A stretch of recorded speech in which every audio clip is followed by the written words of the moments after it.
It's the Full Court Press with Eric Frandsen and Jason Walker. Welcome back to the to the show that we're doing right now. Following the local teams, breaking down the biggest games with in-depth analysis and team interviews. There's going to be much higher expectations, sense of awareness of what we bring to the table.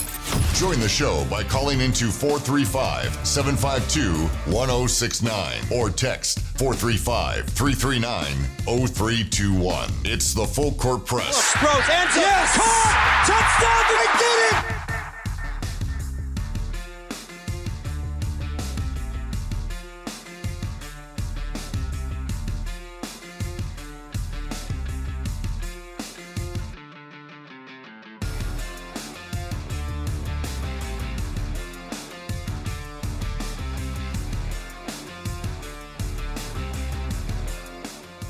Good afternoon. Welcome to the second hour of the Full Court Press. Jason Walker and Eric Frandsen with you here.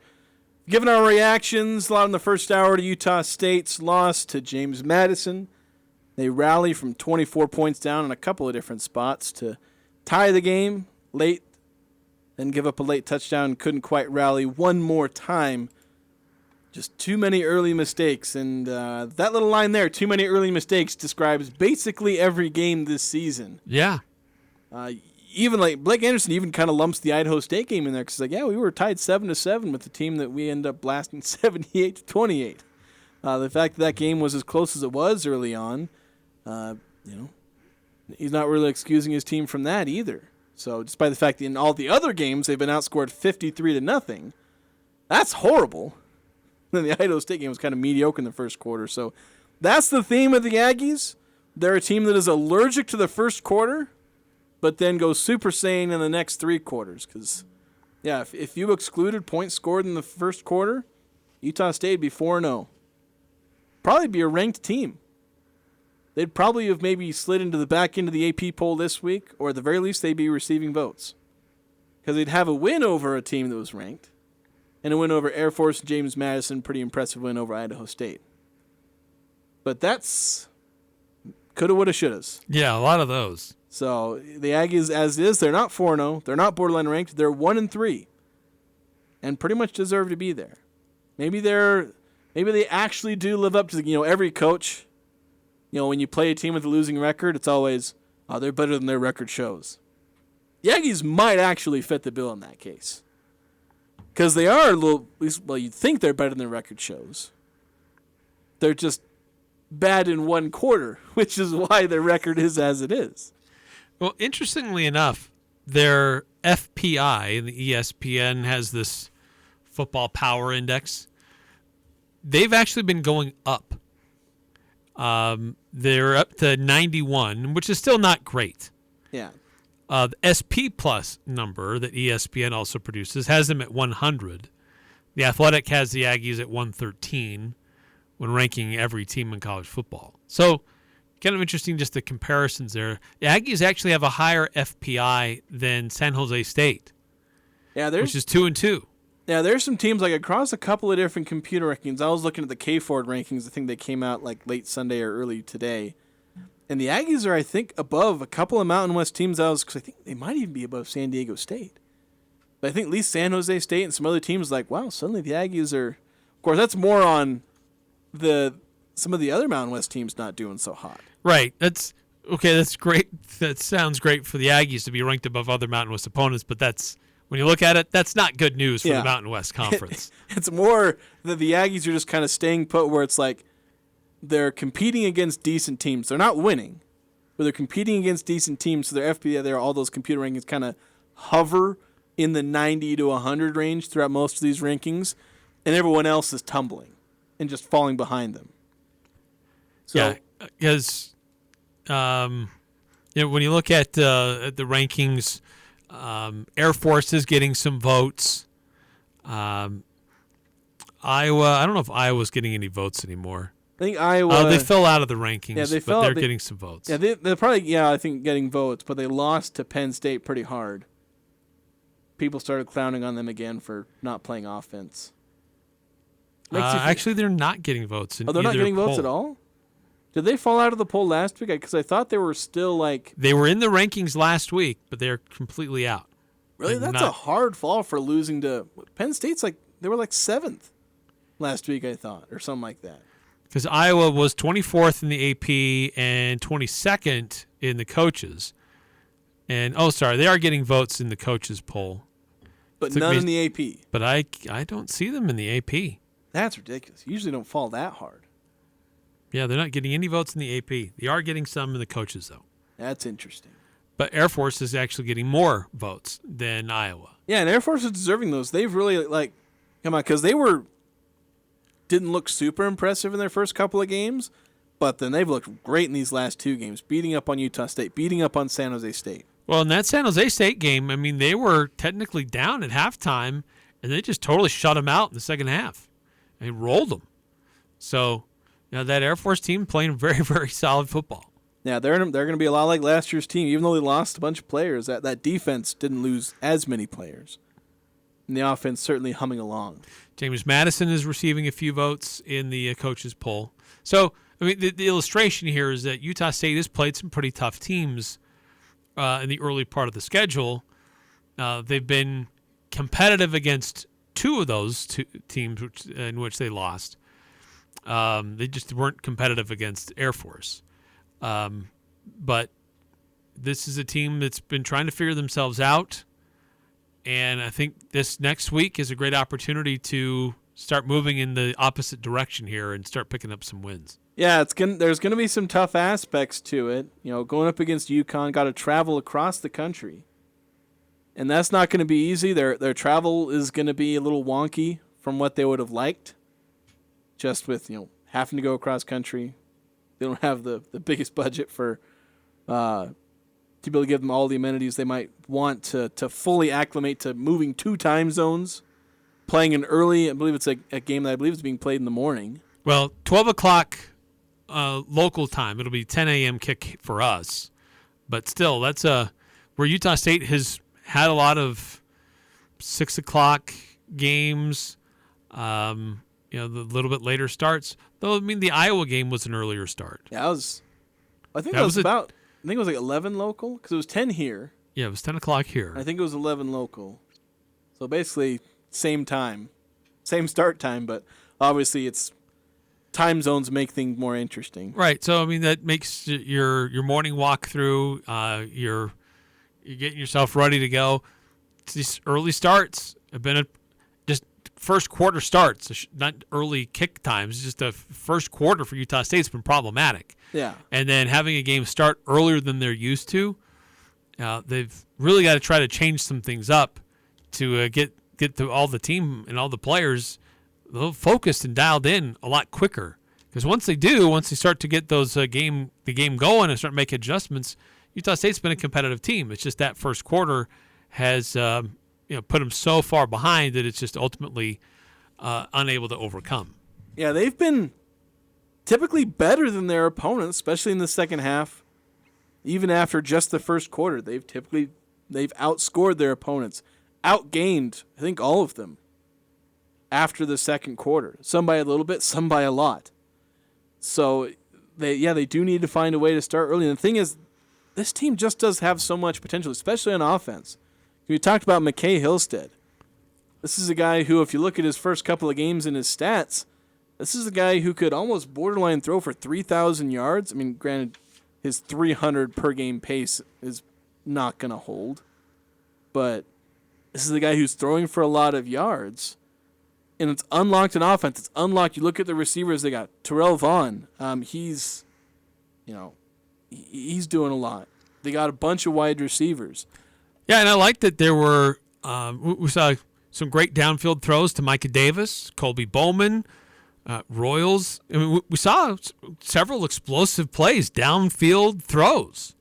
And that's really kind of what opened up the offense. It allowed it forced James Madison to back off a little bit because they had to honor and respect that the Aggies would go vertical. But, for a true freshman quarterback, being able to read a defense and then find those guys, that's And through his various progressions, that's what's Coach Anderson's pretty pleased with that so far. Yeah, he's been very pleased, and that is a big part of why he ended up switching to Hillstead. Here's Anderson talking about that. Well, I think the reason that we wanted to move to him was just his confidence in moving through his progressions and being able to reach all the areas on the field and being very comfortable in the pocket at working through 1, 2, 3 or 1-2 check down, whatever that may be. That was an area that Coop was just a little bit, he was struggling with, to be truthful, of making that immediate decisive decision, working through progressions comfortably and getting the ball to the guys he needed to. And I think you saw in this particular game, in a very hostile environment against a extremely good defense, he was able to do that relatively well. We didn't protect great all night. We struggled to keep him upright. We've got to do a better job of that. And he made some mistakes as well. He got jittery. It was tough to stay in the pocket, and clearly he threw a ball he cannot throw. The interception down in our end zone cannot happen. But he does open up the field in a way that we weren't getting before.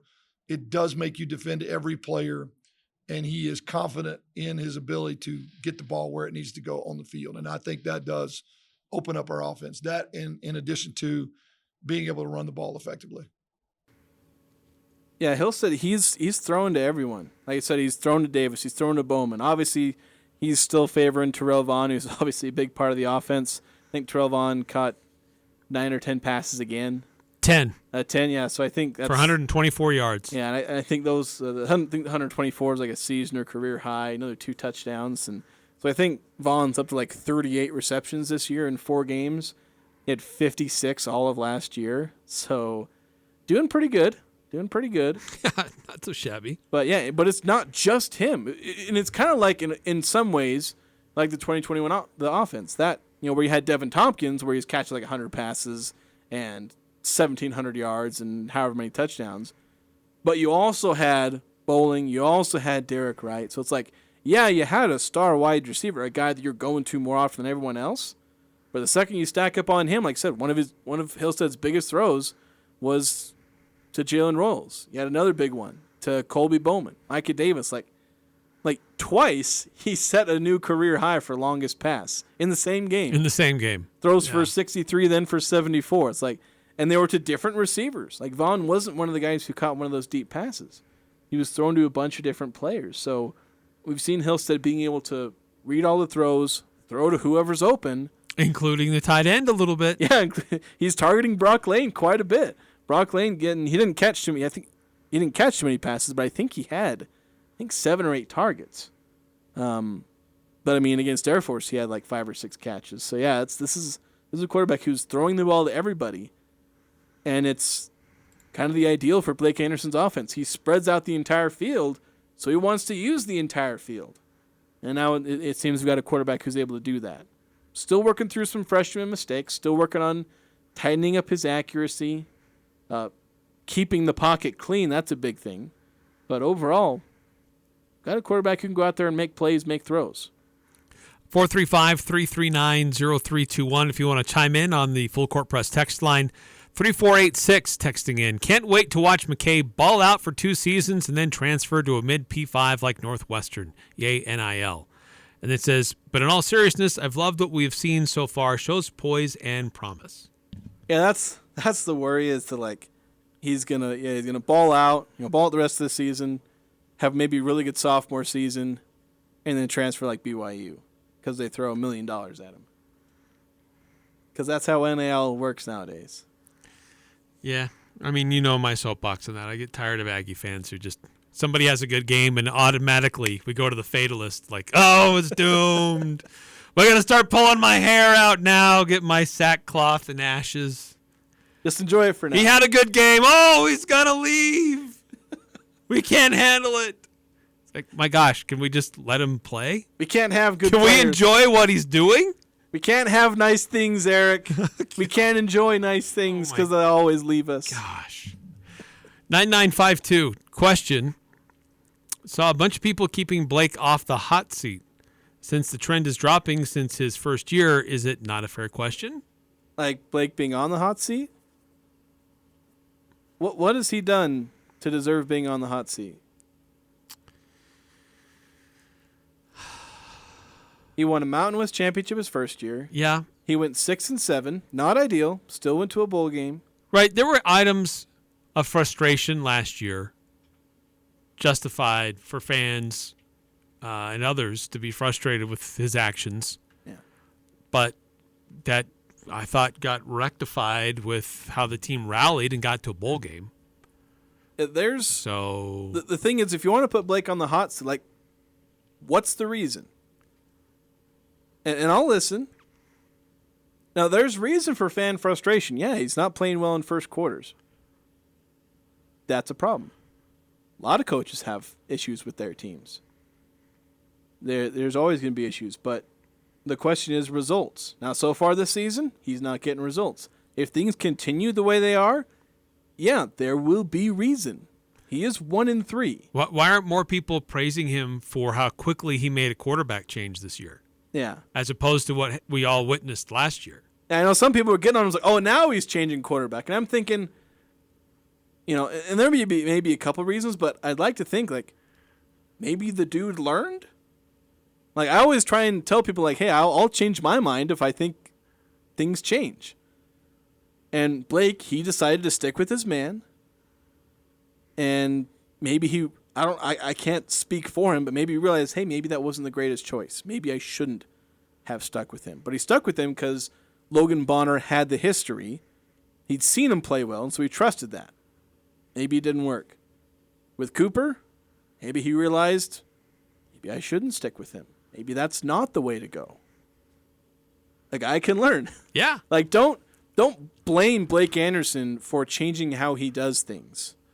If it ends up being the better, decision. Yeah, I think he deserves a lot of praise for making that quarterback change early in the season. Like, he saw it just wasn't working out, and rather than just being loyal to his guy and trying to let it ride, he realized quickly, look, this isn't working out how I want it, and I need to make a change. Yeah. So what we have from Anderson is we have one spectacular season, one mediocre season, and one season that we have yet to realize the full results of. There is nothing in that says Blake should be on the hot seat. No. Not yet. We'll see. Right. I mean, if this rest of the season stack up a bunch more losses and games that they should have won, then it starts to warm up a little bit. But right now, a third of the way through the year, when you've played a top 25 team, a team that's probably going to be a top 25 team, and another team that's getting votes in the top 25, I mean, it's a pretty tough schedule, and you've got a lot of young or inexperienced guys at this level trying to figure it out. Yeah, and for me, I think a big crux of this is, for Blake Anderson, I want to see what he's able to do this season. But a big key is going to be, all right, this upcoming offseason. Because last offseason, he got decimated by transfers, everyone dipping out. This year, he brought in a bunch of guys. A lot of them are young. A lot of them are already transfers. They're already kind of outcasts from wherever they were at. Coming up from JUCO, coming away from other Power 5 programs. Most of them are freshmen. With multiple years of eligibility. Yeah, they have a lot of years of eligibility. He didn't bring in a bunch of one-and-dones to try and just go all in this season. This is a guy who has set himself up to try and develop this season, do as good as he can, but also then maybe have a really good next season when they aren't as young and they aren't as inexperienced. So the question is, does he then lose everybody this offseason? Because if he loses everybody this offseason, then it's like, well, I don't know. Do we just cancel football? Because I don't even know if it would be Blake's fault, because, again, the system seems to be broken. But if he can hang on to everybody, or most everybody, he can potentially have a really good season next year, independent of whatever he does this year. He can make a bowl game, have a decent season, and then maybe next year have a banner year, because it's the cycle of Utah State. Like every 3-4 years, you have a really good season. Yeah, look what Matt Wells did. His first year, they went to the conference championship game, had 10 wins. Next year, I think they had 8 wins, still competitive, went to a bowl game. It started to trend down a little bit, but then it rebounded and it came back up. I'm saying that Blake's going to follow that same pattern exactly and only win 3 games. But sometimes these patterns occur. But just because we're a couple of games into it, and you were competitive in 2 of your 3 losses against really good teams. I don't know why we're talking hot seat stuff just yet. Yeah, there's very premature. Yeah, there's reasons to be frustrated with what Blake Anderson's done, but it's not enough to have the seat be hot yet. 5879, couple of texts on this topic. BA is the best coach this valley has ever seen. Mountain West Championship, bringing in community involvement to the everyday fan. Don't listen to the non-true Aggie trolls who know nothing. We don't know the gem we have in him. I think we're forgetting that Bonda left to the NFL and most of the defense bailed. Yeah. I don't know. John Ralston was a pretty good coach. Yeah, I don't know that I'm ready to declare anybody the best ever after a few seasons, but he did do something that no one else has done, and that was win a conference championship. Yeah. And win a game on the road at a P5 school. Those are a lot of things that a lot of other coaches, good coaches at Utah State tried, but just were never able to accomplish. Yeah. So I do like a lot of what Blake Anderson has done. I think there's improvements that can be made. There's things, weaknesses in his coaching style. But so far, the results have been good enough. They've not been perfect, but they've been good enough. And that's reason enough to keep him around and hope that he's able to continue to do some of the good things that he's done. Yeah, 5253 kind of adds to that. How fair is it to evaluate him, Coach Anderson, in light of losing the NIL battle? Yeah, that's the tricky thing is, and that's part of why I want to see what happens this next offseason. Because it's like, can he maybe keep the team around in this trend where every good player just gets NIL thrown at them? Right, and I know the Blue A Collective is working hard to try to create incentives to keep players here. And provide opportunities for them. But you're right. I mean, you can't judge a coach by external factors that are beyond his control. All right, we do need to take a break here. Before we go to break, because we're going to talk about high school football on the other side of this break. We're going to transition, recapping high school football over the weekend, talk a little RPI. But it's time for the thing we do every Monday, or usually on Monday. The Old Grist Mill bread and butter play of the game. I was able to call the game, Logan and Skyview. And so there was a play that I called out. I talked about it post-game. And so if you were there listening to the game, I know it wasn't the most exciting game. But I said what the bread and butter play of the game was. If you call in, identify that, you can win 4 free loaves of bread, courtesy of the Old Grist Mill. So go ahead and call in. 435-752-1069 is the number to call. And I'll be taking calls through the break, and we'll reveal it on the other side. This is Ryan at My Mattress. My brother Travis and I opened our first store here in Logan in 2010 by Big 5 Sports. Recently, we opened our second location by Red Balloon Toys. We carry the world's best beds, IntelliBed Purple, Tempur-Pedic, and Sealy Posturepedic. And yes, we are the ones that tease Lewiston once in a while. We're 6th generation Cache Valley family, and chances are that you or your neighbor have bought a bed from us, and we value that more than anything. Come into the North or South My Mattress today and sleep better tonight. Isn't it time to sleep exceptionally? Hello, I'm Becky Funk, Branch Operations Manager at Cache Valley Bank. I've spent 13 years in banking, and I'm ready to use my experience to help you with your accounts and financial goals. I have a great team of tellers and bankers who provide you with the personalized attention you deserve. Come visit me at our main branch or give me a call. Let me help you open an account and show you what makes us so great. We look forward to meeting you. Cache Valley Bank member, FDIC. Are you tired of the same old boring eyewear? Crystal Vision in Logan is your go-to destination for unique and stylish eyewear. Their one-of-a-kind collection features exclusive styles and designs that will help you stand out from the crowd. Say goodbye to ordinary and hello to extraordinary. They push the boundaries with fresh styles and vibrant colors that reflect your personality. At Crystal Vision, it's not just about eyewear, it's about making a statement. Discover your unique style today. Crystal Vision. See the world through a different lens online at crystalvision.com. Check this out. This is The Herd. You're excited. I'm excited. With Colin Cowherd. You're looking to salvage the pick now with Zach Wilson. What you do is show them off now. Teams are going to be making all sorts of moves. And can you find a team out there that starts 3-3? They lose their quarterback. They don't necessarily think Zach is a 10-year guy, but he's got the best arm on the market.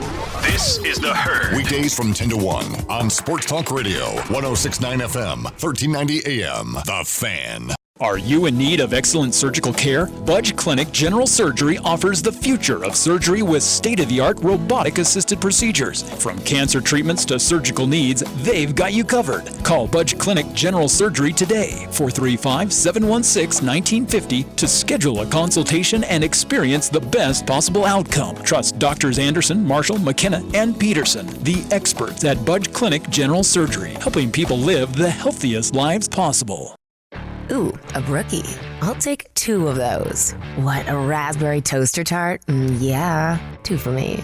How about... There's something about a real good cookie. Can't forget the classics. I'm thinking chocolate chip. And... People in Logan are getting dirty at Dirty Dough. Cookies beyond imagination. Find a location near you at dirtydough.com. Life gets messy. It's better with a cookie. While you're doing whatever it is you do, we're testing, retesting, engineering, and re-engineering to keep up with you. We run together. Your local Train dealer, JM Mechanical, has moved to 222 West 2850 North Logan, just north of Airport Road. Fast 24-hour heating service is available in Box Elder, Cache County, and Franklin County with a 100% satisfaction guarantee. It's hard to stop a train. Interviews, analysis, and a little bit of fun mixed in. The Full Court Press on Sports Talk Radio, 106.9 FM, 1390 AM. The Fan.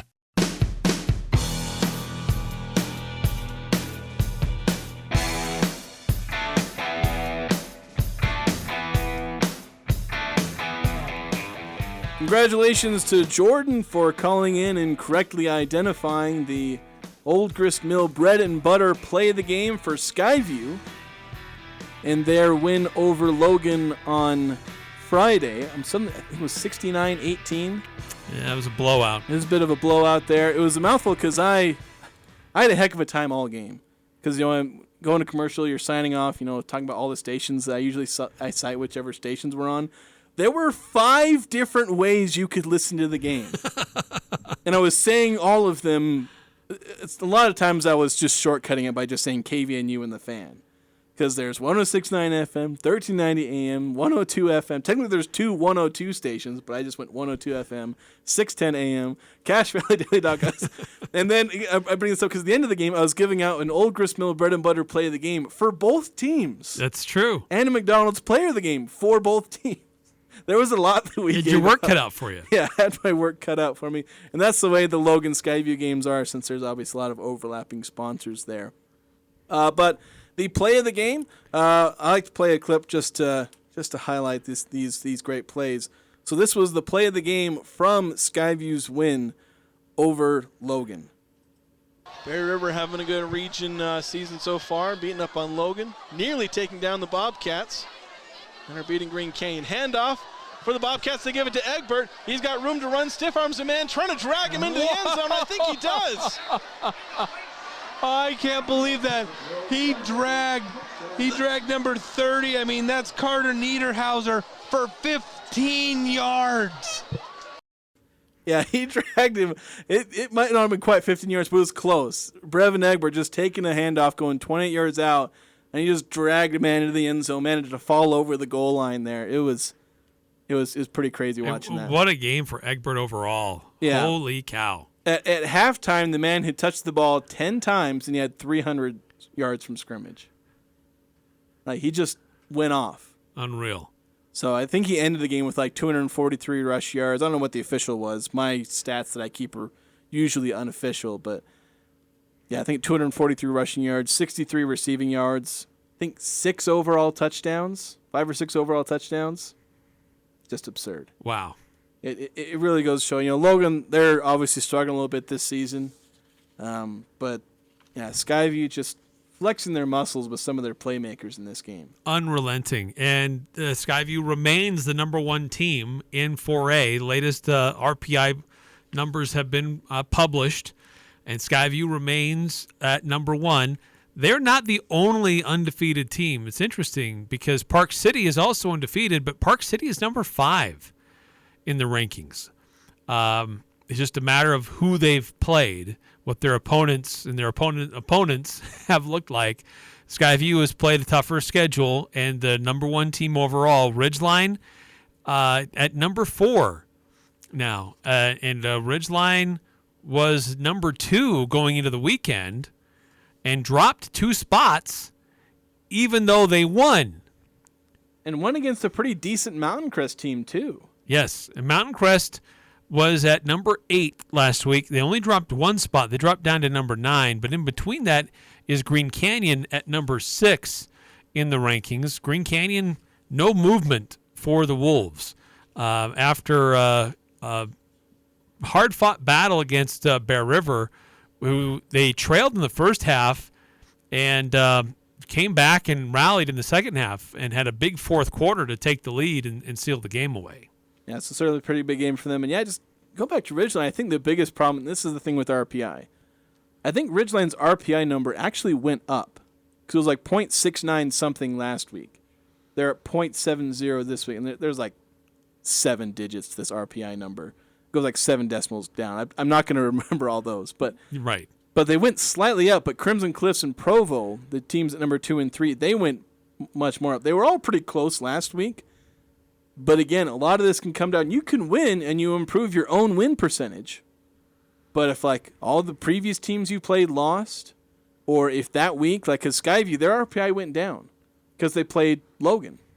And they added Logan to their thing, and Logan's, all of, 2 and 4 now, I think? 2 and 5. 2 and 5, so that hurts their opponent winning percentage and all that. And so, and Logan's opponent win percentage isn't super great, so it's like, it hurt Skyview to beat Logan 69-18. It lowered their RPI, beating Logan by like 50 points. Yeah, margin of victory doesn't factor into this, but Provo, that's an interesting school that you point out. Provo has 2 losses, but they're ahead of Ridgeline, who only has 1, and ahead of Park City, who's undefeated. Yeah, they're the only team in the top 5 that has 2 losses. So it's like all the other teams have 2 losses. The best ones are like 6 and 7 and all that. Yeah, and then Provo's in there. But their opponent's win percentage, I think they have the best opponent win percentage in 4A. Yeah, they do. Yes. That's what's really holding them up is that opponent's win percentage. Right, they're playing tough teams. Which, I like that can be calculated in, but RPI is a little heartless in that it doesn't factor in how well you play. It's just, did you win and how good is your opponent's record? It's not able to handle some of the nuance. That's why I think a lot of people dislike RPI, is it can't handle the nuance that we all see, but that RPI is just blind to. Right, It's just there's numbers. no human element to it. It's just the numbers. Just give me the numbers. All Nothing the more. numbers. The Nothing numbers less. never lie. So Skyview number 1, Ridgeline number 4, Green Canyon number 6, Mountain Crest is at number 9. So you have 4 Region 11 teams in the top 10. Bear River is at number 14. So they dropped 1 spot after that loss to Green Canyon. And Logan falls to they moved up, actually. They moved up 1 spot to number 19, even though they lost, but they played the top team. I thought they were 19 last week. Were they 20? They were number 20. Oh, okay. Like I said, if they lose by 50 points, but because Skyview raises their opponent's win percentage, that's how it is. This is how RPI works. You can lose and go up, win and go down. I feel like there should be more put into win percentage and less into opponent. Because like those two, the opponent's win percentage and opponent, I think that makes up more than your own win percentage. It's not split 3 ways equally? I don't think so. No. Yeah, you think your own win percentage should have a greater weight than anything else. So that's the latest for the RPI rankings in football. In high school volleyball, Skyview number 1, Green Canyon number 2, Ridgeline at number 8. So you've got 3 Region 11 schools in the top 10. Mountain Crest at 17, Bear River at 22, Logan at 23. So the high school volleyball regular season is starting to wind down. And I tried to find the RPI for soccer as well.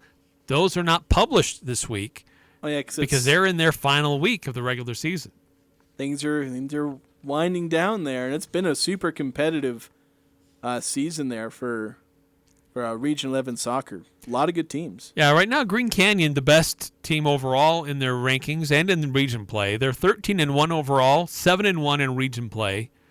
Mountain Crest is 6-2 in region play, but they're 8-6 overall. Ridgeline is 11-4 overall, but they're 5-3 in region play. Yeah, I think Mountain Crest, they took some lumps in non-region, then they've really impressed in region play. Scored a lot of goals. Yeah. Then Ridgeline and Green Canyon, they've just been fairly consistent throughout. But Mountain Crest is, taking games against these other teams. So it's not been, like last year was just Mountain Crest and that was it. It was, Mountain Crest and everyone else. This year, there is, you can say, an overall best team. Green Canyon has been that. But they're not invincible. Right. They've lost. Mm-hmm. So I like seeing that. Yeah, Mountain Crest and Ridgeline still giving them a run for their money a little bit. And there's some good teams in 4A in girls soccer. Park City, 14-2 overall. You got Desert Hills, this is 12-4. Mountain View is 11-4. So it's going to be interesting to see how these playoffs kind of pan out for girls soccer when these final RPI rankings come out and the playoff pairings are released. I would guess next week. Yeah, it should be next week. It's usually they release them, and then they'll have later that week, I think, is usually when they start it. So be interesting to see. I did look up. I had one of the boys basketball coach. He sent me the RPI because I think he heard me talking about it on the show, and he sent me the formula because basically it's 45%, unless they've tweaked it since then. He sent me this last year. It's like 45% your own winning percentage, 45% is your opponent's winning percentage, and the final 10% is the opponent's. So combined, those two opponent thing, that's more than your own winning percentage. Yeah. A slight majority. So it's like your own record counts for less than half of your own RPI. I don't know. I'd weight that slightly differently. Yeah. I mean, wins and losses. Although, I mean, I get it. They're trying to encourage or reward teams for playing more challenging schedules. Yeah. Otherwise, you just schedule a bunch of powder puffs and just rack up a bunch of wins. I don't know. Teams, I mean, I'm not running into a single, every single coach they talk about, they don't really care about the RPI. They care about how good their team is because they want to develop their team. Yeah. And then play well in region play. They want to play the best teams, make them good, because it is super embarrassing to go 9-0 through a season and then get waxed in the first round of the playoffs. No coach wants that. No. I don't think any coach, there might be a coach here and there that decided, try and do something like that where they schedule a bunch of easy teams. But what's it going to benefit them? It's not going to benefit them all in the end. They're just playing themselves because then they're going to get wrecked in the playoffs. That's why we have the playoffs. It's so we can decide who's good and who's bad. And the RPI is just this setup for all that. And in that way, you can say, I guess it doesn't even matter the current system of the RPI because I'm not really that upset at it. I understand what it is. I understand its flaws. I don't think it really is having that big of an impact because everyone gets into the playoffs and everyone has a chance to prove their worth. And whatever seed you are, it doesn't really matter. But it is still kind of weird. Yeah. Yeah, so that's the latest of the RPI and the latest standings in the fall sports that are going on. Interesting games coming up this week. Mountain Crest makes the trip over to Garland to take on Bear River. You got Skyview and Green Canyon that are going to be squaring off. So, you got some rivalries. You got some teams that are very close in the standings to each other. So, could be a very interesting Friday around Region 11. All right. It'll certainly be interesting. We'll get into that later. We'll probably preview those on Thursday or Friday. For now, we're going to take a break. When we come back, go over some of the other Mountain West football games. What happened around the conference and around college football in general. We'll have that coming up next here on the Full Court Press. Imagine your wedding day. Elegant, simple, yet stunning, stress-free. It's your day. It's all about you. Whether you're looking for small and simple or have a grander idea, the Riverwoods Conference Center will accommodate your every need. Choose the inside ballroom elegance or outside along the natural decor of the beautiful Logan River. A Riverwoods event planner will work personally with you to make sure your event is exactly how you've envisioned it. The Riverwoods Conference Center, where your happily ever after begins. Google Riverwoods Conference Center or call 750-5151. roundup and get it out this fall. Don't wait another winter. Let DD Auto and Salvage pay you for that junk vehicle. DD Auto and Salvage makes it so easy and fast to get rid of your junk or vehicles by paying you the most money possible. Pickup is available. If you have metal, DD Auto and Salvage in Logan want to pay you today. Search DD Auto and Salvage today or call 787-1204. That's 787-1204. See store for details. Do you have a fireplace or stove that isn't working right? Don't wait until winter to get it fixed. Get ahead of the game and get your fireplace or stove serviced now by the best of Northern Utah winter, Advanced Fireplace and Stove. They service everything from Quadra-Fire pellet stoves to heat and glow fireplaces.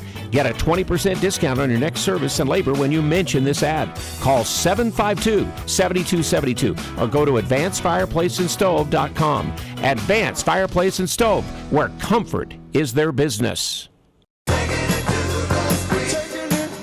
You know you recognize that song. I'm talking to you, class of 1976. Hi, this is Rusty Allen with LSS Insurance, and turning 65 means it's time to talk Medicare. LSS is here to help. Call 752-9493 for help with Medicare. As your local agent, we will research benefits, costs, and look up prescriptions so there aren't any surprises at the pharmacy. Call LSS at 752-9493. The advocates care about your cycling accident and have attorneys who are fellow riders. They understand the risks you face when you ride, and they want to see you get back on your bike and out on the road. If you were hit while enjoying a leisurely ride or training for the next big cycling race, the Advocates Injury Attorneys can help. We are available 24/7 and we don't get paid unless we win your case. Chat anytime at utahadvocates.com or call 801-355-5550 today. Cyclists deserve an advocate. It's a bird! It's a plane! The Dan Patrick Show. Dan Patrick. Yeah! College football is playing a game of risk in the United States, where you roll the dice, you come in, and you just wipe out people. Hey, we want that state. And it's about states. You're acquiring football in Colorado. You're acquiring football in Southern California. This is the strategy here. The Dan Patrick Show. Dan and the Danettes and you. Weekday mornings from 7 to 10 on Sports Talk Radio, 106.9 FM, 1390 AM. The Fan. It's the Full Court Press. Weekday afternoons from 4 to 6 on Sports Talk Radio, 106.9 FM, 1390 AM. The Fan.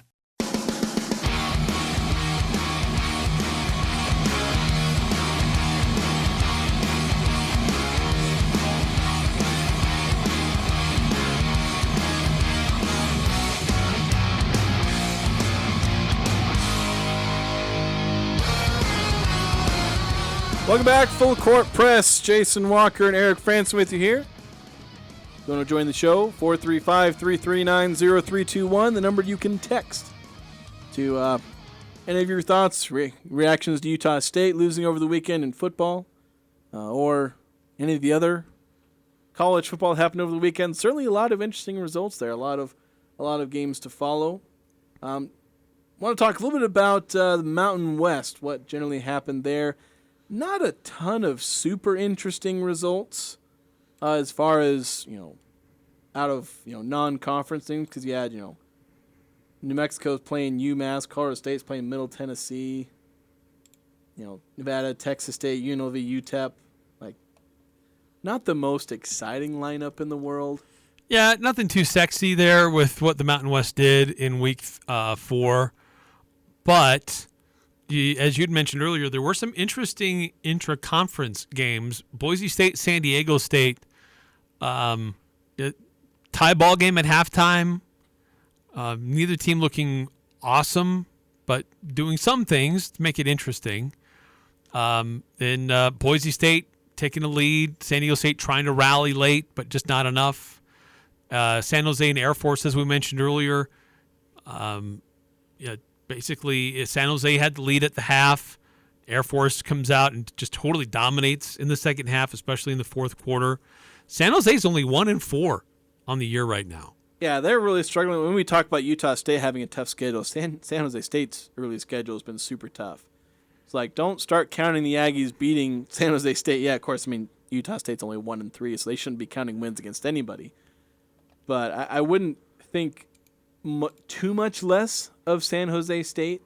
But I think what we are seeing is there's a hierarchy kind of being established here, Air Force is at the top. San Jose State was hoping they'd be at the top, but they've just not proven themselves against their schedule, so they're clearly not a whole lot better than they were last year. Yeah.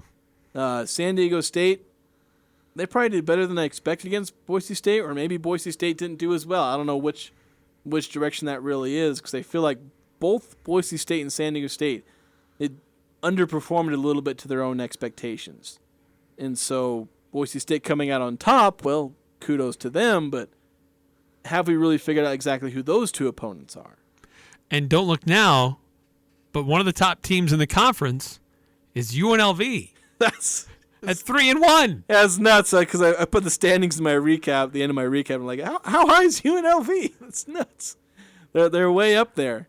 But I think they're a little overrated based on who they've played, what they've done. Yeah, I mean, Wyoming blocked field goal, return it, or a blocked kick, and return it into the end zone for a touchdown.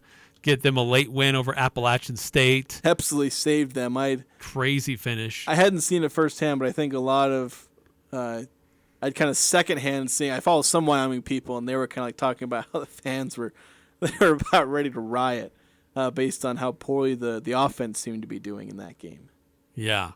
Fresno State just continues to be on a tear. I mean, they are the flag bearer for the Mountain West right now. Yeah, I think right now, Air Force and Fresno State, those are your two. Yes. You pick those two to, if you're trying to get an early bet in, those are probably your two Mountain West championship game teams right there. So they're both looking really good. Everyone else has either been underwhelming or meeting expectations.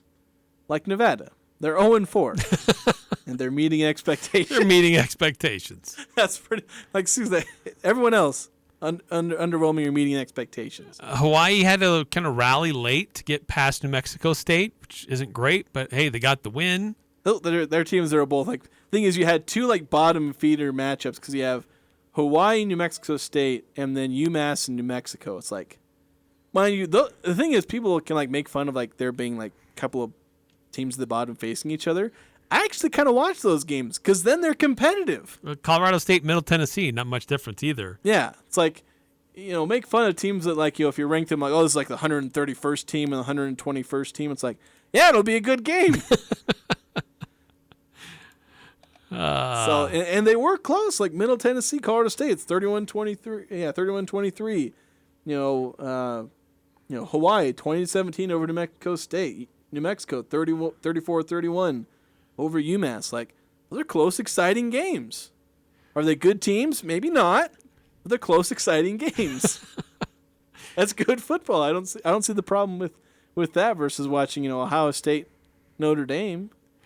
I don't know how many of you watched that Colorado State-Colorado game, and a lot of people did.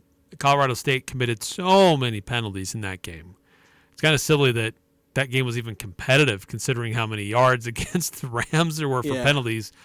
So I didn't know if that was just because of a rivalry game. It wasn't much better over the weekend. Colorado State had 11 penalties for 90 yards. Jeez, it's like Utah State last year, except maybe somehow worse. I think it was 200-plus yards of penalties against Colorado. There was 17 or 18 of them. It is bad. That is pretty ridiculous. Yeah, so a couple games that are still out of conference this week for some of the schools, but like Utah State and UConn, but there are a few more conference games. Utah Tech, by the way, out of St. George, they're heading to Colorado State. There you go. And so I'm sure the Rams are licking their chops for that game to try to get back on track. I'm sure they want somebody to. They kind of got back on track this week. Yeah, that's true. Getting the win. 9-5, by the way, on the text line says San Diego State and Boise defense look not very good. Look not very good in the first half. Honestly, that was one game I actually didn't really watch. I think I watched parts of several of the other games, but I think San Diego State, Boise State was actually a game I didn't watch any of. Even though I don't think I watched a full game aside from the Aggie game. I watched parts of about 7 games. That was my Saturday. Yeah, that's a great way to do it. That's how I prefer to do it. It's just watch parts of every game. Yeah, I know we got to go to a timeout, but just saw this earlier this afternoon. Dennis Dodd from CBS Sports reporting that the college football playoff will remain and keep its extended 12-team bracket format despite all the conference realignment that's been taking place. There's a lot of speculation that it would change, especially because of what's happened to the Pac-12, but for now, it will remain. There you go. That's our current format. That's our conference realignment expansion news for the day. That's right. All right, we're going to take a quick break. We'll be back. We'll finish up the show after this. S.C. Needham Jewelers is where Utah gets engaged. Couples throughout the state buy their rings from S.C. Needham Jewelers because of our low prices, extensive ring selection, and extraordinary benefits and services with financing available. Go to scneedham.com to learn more. We have many unique and beautiful engagement rings starting at $500. You'll find affordable engagement rings with our integrity price guarantee. This is why we are where Utah gets engaged. Open Monday through Saturday, 10 to 7. S.C. Needham Jewelers, middle of the block, at the sign of the clock. Make it 3 years in a row. Advanced Heating and AC is honored to be named gold medalist for the best of Northern Utah in the AC HVAC category. They thank you for your support and vote of confidence in their company. You have many choices when it comes to your home's heating and air conditioning system. Make sure you choose the gold medal winning company, Advanced Heating and AC. Call 752-7272 or stop by their showroom west of DI. Online at advancedheating-ac.com. Breaking down the biggest games with in-depth analysis and team interviews. It's the Full Court Press with Eric Frandsen and Jason Walker.